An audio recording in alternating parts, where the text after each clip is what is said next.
Hi everyone, welcome to this tutorial. In this tutorial we are going to learn what is a Piper diagram and how to read it. Okay, so a Piper diagram has two triangles, one for cations and the other for anions, and a diamond. In the cations we have the major cations, which are magnesium and calcium.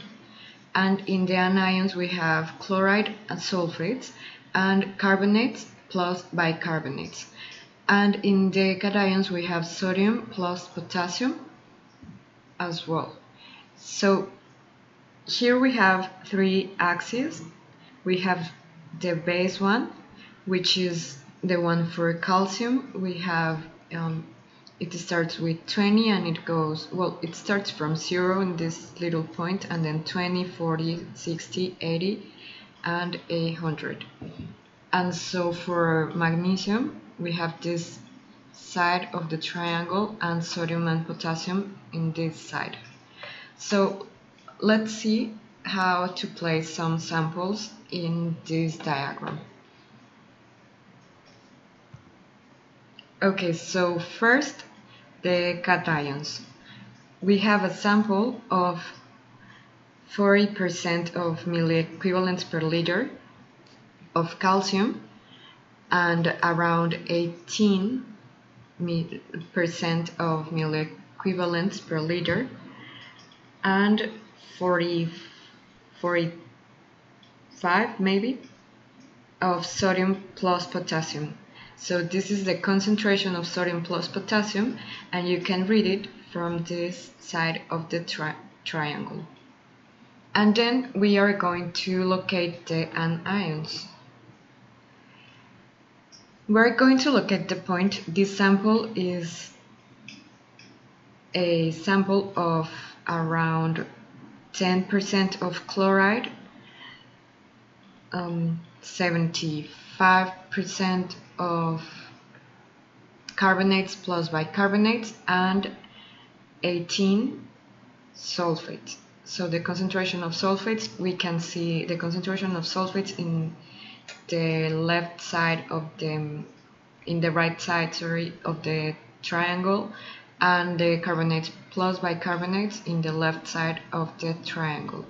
And here in the base we can see the chlorides. And after we have these 2 points of the same sample, we are going to locate the sample in the diamond.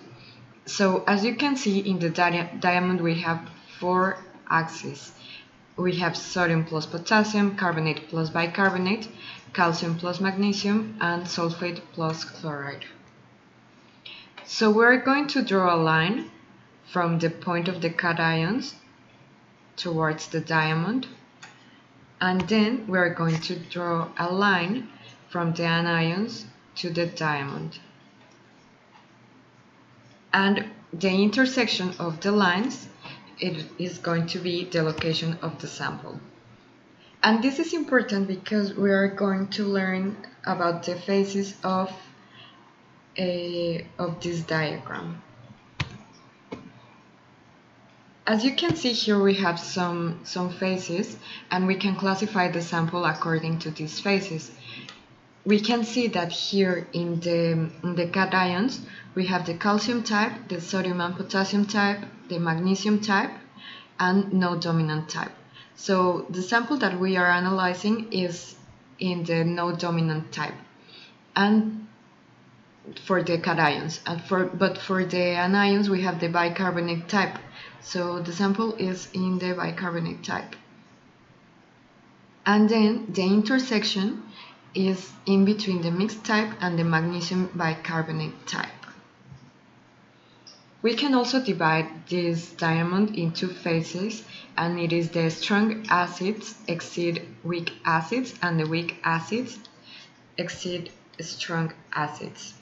So as you can see, this Piper diagram is very useful to identify the characteristics of the sample that we are analyzing and the water quality of it. We have the major ions, which can be, the major cations and the major anions in here. And that's how we can also learn about the origin of the sample and the water that we are analyzing. And this is all for this tutorial. I'll see you in the next one.